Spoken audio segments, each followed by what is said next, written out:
નમસ્કાર, આપ જોઈ રહ્યા છો યુટીસી ન્યૂઝ. વડોદરા મહાનગરપાલિકાની ચૂંટણી સંપન્ન થઈ ગઈ છે. શહેરમાં હવે કોણ બનશે મેયર તેની ચર્ચા શરૂ થઈ ગઈ છે. વડોદરાના મેયર કેવા હોવા જોઈએ તેની પર પણ ચર્ચા છે. ત્યારે આજે આપણે વડોદરા શહેરના પૂર્વ મેયર ડૉક્ટર જ્યોતિ પંડ્યા સાથે બેઠા છે, કેમ કે તેઓ મેયર રહી ચૂક્યા છે, ભારતીય જનતા પાર્ટીમાં પણ રહી ચૂક્યા છે, એટલે બંનેને સારી રીતે સમજે છે. એટલે હવે જ્યારે ભારતીય જનતા પાર્ટી કોઈ મેયરનું નામ શોધી રહી છે, ત્યારે તેઓ કેવું નામ શોધી શકે છે, કેવા વ્યક્તિને શોધી શકે છે અને કેવો વ્યક્તિ વડોદરા માટે શ્રેષ્ઠ અને બેસ્ટ હોઈ શકે છે તેની પર આપણે ચર્ચા કરીશું. બેન, તમારું સ્વાગત છે યુટીસી ન્યૂઝમાં. જેમ મેં પહેલાં કીધું કે તમે વડોદરાના મેયર પણ રહી ચૂક્યા છો અને પાર્ટીમાં સંગઠનમાં પણ રહી ચૂક્યા છો. અત્યારે મેયર માટેની જે શોધખોળ ચાલી રહી છે, શું જુઓ છો તમે? વડોદરા શહેરના મેયર વિશે શું કહેશો? વડોદરા શહેર એટલે એક ગુજરાતનું સિરમોર શહેર કહેવાય. ગાયકવાડી નગરી, કલ્ચર સિટી, એજ્યુકેશન હબ, ઘણું બધું. એટલે lot of feathers in the cap. હવે એ શહેરનું મેયર એટલે એ પાછું શહેરનું સિરમોર. અને અત્યારે ભારતીય જનતા પાર્ટીનું જે રીતના વર્ચસ્વ અને જે રીતની પ્રાઉડ ફિલિંગ લોકોના મનમાં છે કે લીડરશિપ તો ભાજપની જેમ, તો એના માટે થઈને મેયરની ખૂબ જવાબદારીવાળી ભૂમિકા હોઈ શકે. પણ જાહેર જીવનની બધી ઘણી પરંપરાઓ અને આયરનીઝ હોય છે અને વ્યક્તિની અંદર બધું જ સમાવી લેવું એ ખૂબ અઘરું પણ છે. પણ હા, હું એવું પણ કહીશ કે ઇટ્સ એ પ્રાઉડ પોઝિશન. જીવનમાં મેયરશિપ બહુ જલ્દી બધાને મળી નથી જતી હોતી, ઘણા બધામાં એકને મળે અને જેને પણ મળે એને નસીબદાર તો કહી જ શકાય. પરંતુ એ ચેલેન્જ પણ છે. ફક્ત તમારી કેપ કે તમારું એ વર્ચસ્વ નથી, એ સાથે સાથે જવાબદારી પણ છે અને મોટી જવાબદારી છે. બેન, તમે જ્યારે મેયર બન્યા હતા, તમારા જીવનમાં શું બદલાવ આવ્યો હતો અને તમે શું ચેન્જીસ લાયા હતા? હું પાર્ટીની અંદર સંગઠનમાં જ્યારે મેયર બની એ પહેલાંના કદાચ 11-12 વર્ષથી કામ કરતી હતી. હું 2010થી 12-13 સુધી રહી. 13ની બિગિનિંગ સુધી હું હતી મેયર, અને પછીના 2-2.5 વર્ષ હું પ્રદેશ પ્રમુખ મહિલા મોરચા બની. તે સંગઠનમાં કામ કરતે કરતે પાર્ટીની પરંપરાઓ, પાર્ટીની રીતભાત, બધું ઘણું બધું શીખી જતું હોય છે માણસ. એન્ડ આઈ વોઝ ફોર્ચ્યુનેટલી, હું બહુ સારી રીતે અમારી લીડરશીપે શીખવાડ્યું એ ખરું. અને જે તે વખતે પાર્ટીની પોતાની એક જુદી ભૂમિકા હતી, ચરિત્ર પણ. તો એમાં ઘણું શીખતા શીખતા આગળ આવ્યા. એટલે એવું કંઈ બદલાવ લાવવાની જરૂર નહીં પડી, પણ કાર્યકર્તા તરીકે આ એક મોટી જવાબદારી છે અને એને ભાઈ આપણે પાર્ટી માટે નિભાવવાની છે. અને આપણે એમાં ફક્ત આપણો ફેસ નથી, ઇટ્સ અ ફેસ. તમે પોતે એમાં પોતાની જાતને બહુ મોટું માથું સમજીને બેસી જઈએ તો પછી એ મનુષ્ય સહજ બધું ગુણો આપણા બધા દેખાય. પણ આ પાર્ટીનો ફેસ છે અને પાર્ટીની વેલ્યુ વધે એ માટેની આખી ભૂમિકા હોવી જોઈએ. સાથે સાથે સમાજ માટે કંઈક કરી છૂટવા માટેનો પ્રયત્ન હોય મનમાં, તો જ આમાં એન્ટર થાય માણસ. નહીં તો આજકાલ તો જો કે ઘણી બધી લાલસાઓ મનમાં હોય છે ઘણાને, પણ નથી બી હોતી. પણ choose a right person in a right place, એ પણ બહુ અઘરું કામ છે. બેન, તમે જે કહો છો કે સિરમોર હોય છે, તો તમે એક મહિલા અને મહિલા પછી મેયર બને, તો કઈ કઈ વસ્તુનું એને ધ્યાન ખરેખર રાખવું જોઈએ કે એ જળવાઈ પણ રહે? સારો પ્રશ્ન પૂછ્યો તમે. આમાં મહિલા તરીકે શું છે કે નેતૃત્વ જ્યારે મહિલા કરતી હોય ત્યારે મોટા ભાગે એની આસપાસ પુરુષો નેતૃત્વ કરતા હોય ને મહિલા ખાલી એક રબર સ્ટેમ્પ જેવું કામ કરતી હોય છે ઘણીવાર. પણ ગુજરાતમાં ભૂમિકા જુદી છે. આપણે ત્યાં ઘણી બધી ફ્રીડમ પણ છે અને મહિલાઓ પણ સ્માર્ટલી પોતાની જાતને પ્રસ્તુત કરી શકે છે. પણ પેલું કહેવાય ને કે ઘણીવાર media facing, media is a place where you can present your self. પછી તમારે પબ્લિક મીટિંગ્સ, તમારે પબ્લિક લાઈફની અંદર આ બધી વસ્તુઓનું ઘણું મહત્ત્વ છે. સમય પર ન બોલે તોય મૂર્ખ દેખાય અને ના સમયનું વધુ પડતું બોલી જાય તો પણ વેલ્યુ ઘટે. એટલે આવા બધા નાના નાના મુદ્દા હોય કે જેના લીધે પોતાની પોઝિશનને માણસ મૂલવી શકે અને વધુ સારું કરી શકે. તેમ છતાંય થ્રુઆઉટ ધ કોર્સ, સમજો 2.5 વર્ષની ટર્મ હોય તો થ્રુઆઉટ ધ કોર્સ કોઈ જ ભૂલ ના થાય એવું તો શક્ય જ નથી. અજાણે પણ ક્યાંક ને ક્યાંક કશું થાય ભૂલ, પણ એને મનથી એકદમ નાકારી દેવું, પોતાના અહંકારને ચોંટી રહેવું, એને બદલે ક્યાંક કોઈ વડીલો હોય તો સલાહ મશવિરા પણ કરવી જોઈએ. સાથે સાથે હું એવું પણ સમજુ છું કે આ વહીવટ છે, કંઈ ઘરેથી આપણે શીખીને આવેલા નથી હોતા, અને મેયરની પોઝિશન પહેલાં કોઈ ટ્રેનિંગ પણ એવી હોતી નથી કે યુ લર્ન ધ એડમિનિસ્ટ્રેશન. જે કમિશનર કરતા હોય છે વહીવટ, એની સાથે સાથે તમારે પણ એ કામોને સમજવાની પણ એક ઈચ્છા શક્તિ હોવી જોઈએ. એનાથી ઘણું શીખાય છે અને તમે એને ઇનપુટ્સ પણ આપી શકો છો. એટલે સમાજમાંથી કોઈએ તમને સૂચન કર્યું હોય તો તમે એ સારી રીતે વહીવટદાર સાથે ચર્ચા કરીને એને ઇનપુટ્સ તરીકે મુકાવી શકો છો. તો what is a leadership like હું સીધી રીતે મારી ભાષામાં કહું તો કે નેતૃત્વ એટલે કે સમાજના પ્રશ્નોને સમજીને એને સાચું સોલ્યુશન આપવા માટેના પ્રયત્ન કરનારું પહેલું વ્યક્તિ. પછી તો બધા જોડાઈ જાય, પણ જે પહેલી પહેલ કરે કે નહીં ભાઈ આ બધું અહીંયા કચરું પડ્યું છે, હવે સમજો નરેન્દ્રભાઈની લીડરશિપ કોઈ ચેલેન્જ જ ના કરી શકે. જ્યાં પણ સમાજની અંદર એમને એમ લાગે કે આ કંઈક એવું છે કે જેમાં કંઈક કરવું જોઈએ, બેટી બચાવો, ચલો ભાઈ એ કંઈક પોલિટિકલ કામ તો હતું જ નહીં, પણ દીકરીઓને ભણાવવું, દીકરીઓને એમના થ્રુઆઉટ એના જીવનમાં આર્થિક અને સામાજિક અને બધી રીતની સદ્ધરતા આપવી, વુમન એમ્પાવરમેન્ટ કરવું, એ દીકરીઓ તરફની એક ફિલિંગ કે જેને વહીવટમાં પણ લાવી દો અને એની મેથી કંઈક સારું કરો. સ્વચ્છતા કે ભાઈ આ ગંદુ પડ્યું છે, લાય ને હું જ પહેલું ચોખ્ખું કરું, એ કોઈ કરવા તૈયાર નથી. એટલે મારું માનવું એમ છે કે લીડરશિપને પહેલું સમજવું પડે, પછી એની સાથે પાર્ટીની પરંપરાઓને જોડાણ થાય અને સમાજની જે અપેક્ષાઓ છે એને જોડીને સારા માનવી તરીકે કામ કરવાની ઈચ્છા શક્તિ રાખવી. અને એમાં મહિલા તરીકે હું તો કહું કે ભાઈ ફિઝિકલ ફિટનેસ, તમારી પોતાની એક માન, સમય, સમજ, આ બધું પ્રેઝન્સ ઓફ માઇન્ડ રાખીને કરો તો કંઈ એવું બહુ કંઈ અઘરું એ નથી કે નથી કોઈ મોટી challenge. But you have to keep yourself fit into the work where you are going.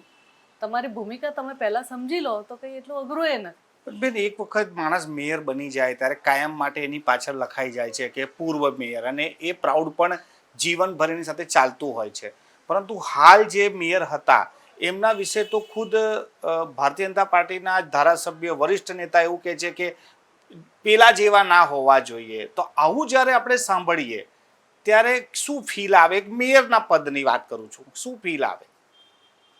આખી વાત દુઃખદ છે ભલે, પણ શક્ય છે ક્યાંક ને ક્યાંક કોઈ કહે એવું પાર્ટીને ન ગમે, સમાજને ન ગમે અને વ્યક્તિને ન ગમે, ને કહેનારને પણ મને નથી લાગતું કે એવું ગમે કે એને એમ કહી દે. પણ પોતે બને એટલું જો સાત્વિકતાથી કામ કર્યું હોય અને ડેડિકેશન સાથે કર્યું હોય, પેલું કહે ને કોઈ પ્રભાવ, સ્વભાવ અને અભાવ, આ બધા જ્યારે કઈ રીતે તમને ઇફેક્ટ કરે છે કોઈ પણ પર્સોનાને, કોઈના પ્રભાવમાં આવીને તમારા મનની અંદરની અહંકાર, લાલચ, ગુસ્સો, ક્રોધ, આ બધી જ્યારે આ ભાવનાઓ બહાર વધારે પડતી આવવા લાગી જાય તો એ બધું સમાજને નથી ગમતું.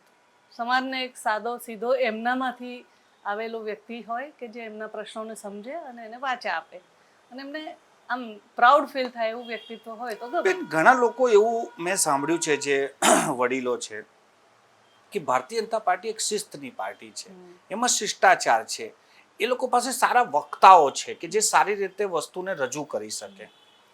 તમને લાગે છે કે અત્યારના સમયમાં એ ચીફ લેંગ્વેજ, જે શબ્દોના ઉપયોગ વાતમાં કરવું, એના કારણે વિવાદ વધી રહ્યા છે? હા, જો ભાઈ આમાં એવું છે કે માનવ સહજ યુગોની પરંપરા છે કે આખા સમાજને અસર થઈ રહી છે ખરાબ પરિસ્થિતિઓની, કળિયુગ પેઠો છે એમ કે ને, કળી પેઠો છે. ભલા ધાર્મિક વ્યક્તિઓના મનમાં જ્યારે કળિયુગની અસર આવવા લાગે ત્યારે એના અંદર અવગુણોનું પ્રચાર પ્રસાર બધું થતું હોય છે. એટલે દરેક વ્યક્તિના મનમાં ક્યાંક ને ક્યાંક જે રામ વસતો હોય એમની ઉપર રાવણ વધુ પ્રમાણમાં પ્રગટ થવા લાગે. એટલે કહ્યું ને મેં કે લાલચ, ક્રોધ, અહંકાર આ બધા ગુણોને you can see it very predominantly in any personality where there is a power game. એટલે આ બધી પાવરની આખી પરિસ્થિતિઓ છે અને પાવરની સાથે રહેવું હોટ સીટ પર, એમાં અભિમાન આવી જવું ક્યાંક ને ક્યાંક થોડું, અને આસપાસ બી લોકો ઘણીવાર એવા હોય કે વ્યક્તિ થોડુંક સરળ હોય તો એને રાઈટ ગાઈડન્સને બદલે ઊંધા રવાડે ચડાવી દે, એવું બી બની શકતું હોય છે. એટલે આ બધું ઘણું બધું એવું હોય છે કે અવનવું હોય અને થોડા સમય માટે હોય. એટલે એને રેક્ટિફાઈ કરવાનું જ્યારે તૈયાર બને એ વ્યક્તિત્વ, પેલું પહેલાં કેવું હતું કે ભાઈ પેલા એની જોધાબાઈના વિરુદ્ધ એના દીકરાને રણભૂમિમાં મોકલી દીધો નાની ઉંમરે કે ભાઈ એ રાજાનો કુંવર છે ને એને ભવિષ્યમાં આખો દેશ સર કરવાનો છે, તો એને રાજા બનવા માટેનું યોદ્ધાની તૈયારી તો કરાવવી જ પડશે, ગમે કે ના ગમે. અને જે રાજકુંવર હોય કે રાજકુંવરી હોય એને એની પરંપરાઓ શીખવાડવામાં આવતી હતી કે ભાઈ તારે આ પોઝિશનને હોલ્ડ કરવાની છે, એટલે તારે ભણેલું હોવું જોઈએ, તારે આટલું આટલું સદગુણો તારીમાંથી બહાર પ્રગટ થવા જોઈએ. એટલે એને એ પરંપરા વગર બહાર નીકળાય જ નહીં. એટલે પબ્લિક લાઈફમાં એવું હોય છે કે પબ્લિકની આઈઝમાં જે ગમતું હોય જુદું હોય, અને ઘણીવાર નેતા જે બને એને એવું હોય કે હવે હું મારું નવું સુંદર રૂપ જ બહાર પ્રસ્તુત કરીશ તો ચાલશે, પણ એકચ્યુઅલી બધાને પેલું જૂનું બધું જ ખબર હોય છે. અત્યાર લગીને તમે જીવ્યા છો એ બધું જ બધાને ખબર હોય છે. એટલે તમે કદાચ એકદમ જ પેલું આખું મુગુટ પહેરી લો કે નવું આખું મુખોટું પહેરી લો તો એ ગમતું નથી હોતું. એટલે અને એક્સેપ્ટ પણ નથી કરતો સમાજ. બેન, એક મહિલા નેતા અને એ પણ વડોદરાના મેયર, અને તેમના વિશે સોશિયલ મીડિયા પર એવી વાતો ચાલે કે જે સભ્ય સમાજને શોભે નહીં. તો એ સમયે એ નેતા માટે ચિંતાનો વિષય છે કે જનતા માટે ચિંતાનો વિષય છે, કે આ પ્રકારની વાતો જ્યારે સમાજમાં આવે તો સમાજ માટે ચિંતાનો વિષય છે? देखिए भाई, आग है तो कहीं ना कहीं धुआं तो होगा ही, और क्या बोलूं. There may be some reason. ચિંતા કરીને શું કરવાના?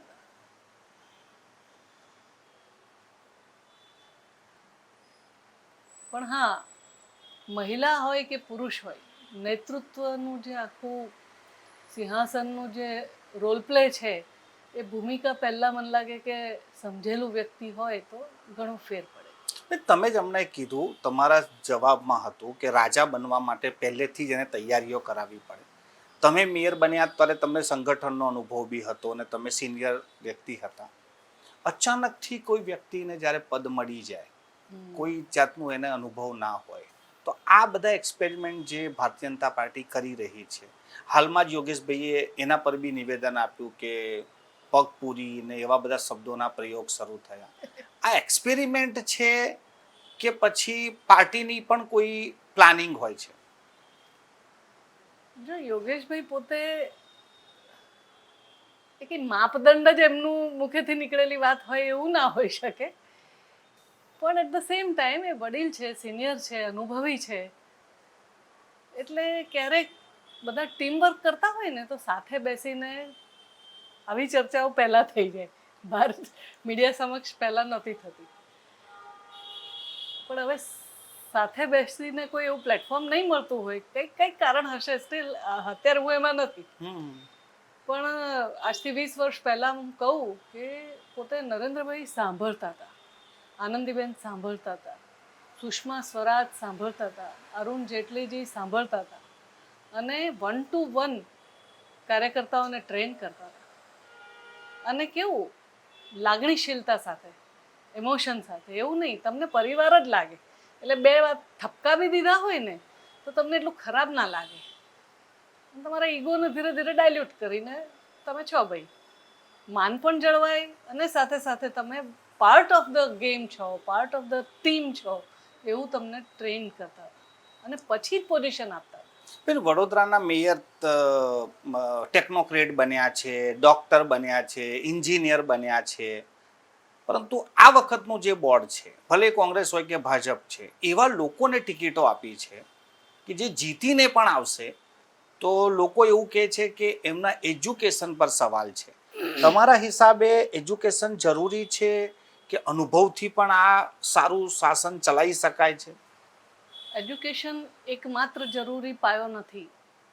અનુભવ અને સમજદારી હોય તો હું માનું છું કે આ બધું કામ સમજી શકાય. ટેકનોક્રેટ હોય તો જે અધિકારીઓ મૂર્ખ બનાવતા હોય એને સમજી શકે, કે જે ભણેલું હોય તેને ખ્યાલ આવે કે આ જગ્યાએ ઘણીવાર નહીં પેલા અધિકારી જ વહીવટ કરે છે ભાઈ, એવું કહેતા હોય છે. એટલે એ બધું સમજી શકવા માટે એને થોડું એક્સપોઝડ પર્સન હોવું હોય તો વધારે સારું.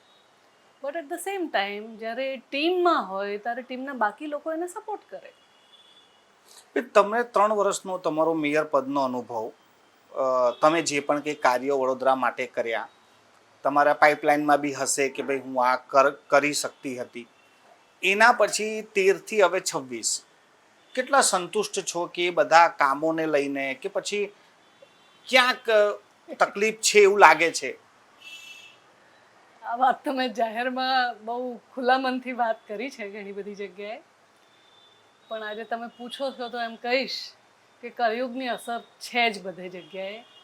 અને ઈશ્વરીય શક્તિ હોય, સમજો અત્યારે નરેન્દ્રભાઈ મોદીની વાત કરીએ કે અમિતભાઈની વાત કરીએ કે ટીમની આખી વાત કરીએ, તો ક્યાંક ને ક્યાંક ભગવાનની આશીર્વાદ અને બ્લેસિંગ સાથે કામ કરતું વ્યક્તિત્વ હોય, સવારે 4 વાગે ઉઠીને ભગવાનનું ધ્યાન કરે ને એમાં એને એનર્જી મળતી હોય, તો એના કામ તમને જોઈ શકાય કે એકાદ બે કામ ભૂલ બી પડે પણ બાકીના 7-8 કામોમાં એ ઘણું બધું શુદ્ધતા દેખાય, ઘણી બધી આત્મશાંતિ દેખાય ને સંતોષ લાગે લોકોને. એટલે આ બધું કરવું પડે ભાઈ. તમે 50-500 લોકોની તમે લીડરશિપ કરવા નીકળ્યા તો તમારે આત્મબળ અને આધ્યાત્મિક બળ આ બંને તરફ બી થોડુંક કોન્શિયસ થવું જોઈએ આ સમયગાળામાં. કારણ કે અત્યારનો સમય કેવો છે કે દરેકની અંદર રાવણ વધારે પડતો પ્રિડોમિનન્ટ છે. પણ બેન, તમે 13 વર્ષનો હિસાબ કિતાબનો જવાબ ના આપ્યો. કેટલા સંતુષ્ટ છો તમારા મેયર બન્યા પછી? જે લોકો પણ મેયર બન્યા અને જે કામ થયા, કેટલા I સંતુષ્ટ? will talk about Tina factor. If not this, what could be the option? There is no option. Tina, there is no option. એટલે ટીના ફેક્ટરની હું વાત કરીશ, નોટ દેટ કે તમે જે પૂછો છો એ. If not BJP leadership, then what? There is no leadership. TINA છે એટલે તમે એમ વિચાર કરો કે આ જે છે પેલું કે ને આંધળા મામા કરતા કણા મામા હારા, એવું. એટલે જે છે એમાંથી વિચારવું જોઈએ કે ઓકે સ્ટીલ બેટર, અને એના માટે પ્રયત્ન બી કરવો જોઈએ. પણ ટીમમાં સામૂહિકતા અને એકબીજા માટેનું consider for the others in a positive manner, એ ના હોય ત્યાં સુધી આવું બધું થાય જ નહીં. બેન, જે પણ મેયર બને, શું તમારા તરફથી એમને સૂચન સુઝાવ? અત્યારની સ્થિતિમાં હું તો એવું સમજુ છું કે પાર્ટીએ પણ એનીમાં વિશ્વાસ પૂરો મૂકવો પડે, અને એ જે વ્યક્તિ બને એને પણ પાર્ટીમાં સંપૂર્ણ વિશ્વાસ હોવો જોઈએ. એટલે એને 4 જણ સમજાવતા હોય ત્યારે એ પોતે ઈગો પર ના લઈ લે, અને જ્યારે પાર્ટીને એ વ્યક્તિ પર વિશ્વાસ હોય ત્યારે એને કોઈ પણ રીતે એને સમજાવવાનું, એને વ્યવસ્થિત કરવાની કોશિશ થાય.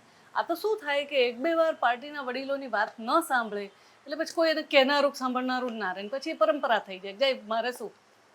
એ જે મારે શું અને મારું શું, આ 2 વસ્તુઓમાં બહુ ભેદ છે, અને એ બધાથી ચેતવું પડે. અને સાથે સાથે આ જ હું કહું છું કે જે ભૂમિકા ક્લિયર હોય કે ભાઈ આ પોઝિશન પર વડોદરા જેવા વર્ચસ્વવાળું શહેર, જે આપણા ગુજરાતનું કલ્ચરલ સિટી, એજ્યુકેશન હબ, એમ કહીએ કે દેશની અંદર પહેલી રેલવે આખી કારખાનું અહીંયા બન્યું, કે આટલી બધી ઇન્ડસ્ટ્રીયલ ડેવલપમેન્ટ આપણા વડોદરામાં થયું, કે રાજાઓનું પણ ગાયકવાડી તરીકે મોટું નામ.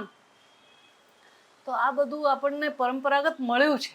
વુમન એજ્યુકેશન તરીકે this was a compulsory for the woman education in all over Gujarat. તમે અહીંથી ભાવનગર સુધી જ્યાં પણ ગાયકવાડી રાજ હતું ત્યાં મહિલાઓને ભણતર જરૂરી હતું. તો આવું સરસ રજવાડું અને એનું વહીવટ અને એનું તમને સામે એ મળે. MS યુનિવર્સિટીનું કેવડું મોટું વર્ચસ્વ હતું.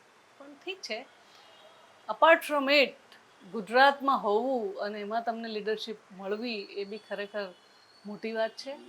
અને મોદી સાહેબ અત્યારે દેશના વડાપ્રધાન છે, બહુ મોટી વાત છે.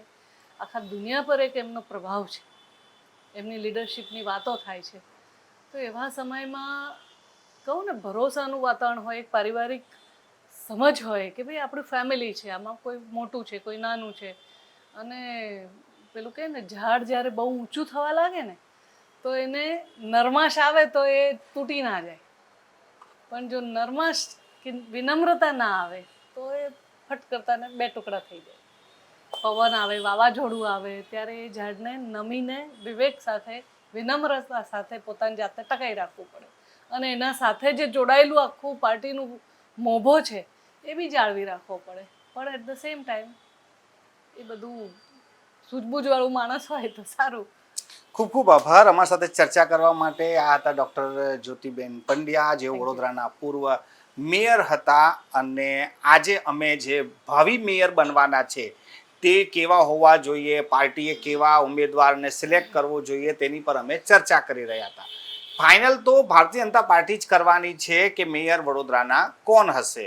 પરંતુ આ અમારી એક ચર્ચા હતી. જો આ ચર્ચા પાર્ટીના એ લોકો સાંભળતા હોય કે મેયર કેવો હોવો જોઈએ, તો જ્યોતિબેન પંડ્યાએ ખૂબ સારી વાત કરી છે કે તમે જેને પણ બનાવો એની પર વિશ્વાસ રાખો, અને જેને એ જે બને છે એ પણ પાર્ટી પર વિશ્વાસ રાખે. એનાથી જે આ સંકલનનો અભાવ થાય છે અને એની સજા વડોદરા શહેરની જનતાને મળે છે, એનાથી ક્યાંક ને ક્યાંક જનતાને રાહત મળશે.